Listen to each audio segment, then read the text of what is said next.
Oo nga pala. Ikaw pala yung inaanak ko na bongga. O, ito na yung ampaw mo. Merry Christmas.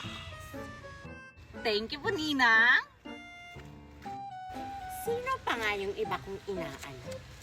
Bakit tatlo lang yung pumunta dito? Mag-aantay na lang ako sa kanila. Malaki kaya yung laman ng ampaw na to? Sa tingin nyo, malaki ba? Sa tingin ko, Queenie,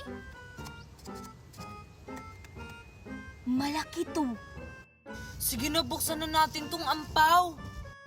Sige, buksan na natin tong ampaw. Naku, bubuksan na nila yung ampaw. Baka malaman nila na maliit lang yung laman ng mga ampaw na yun.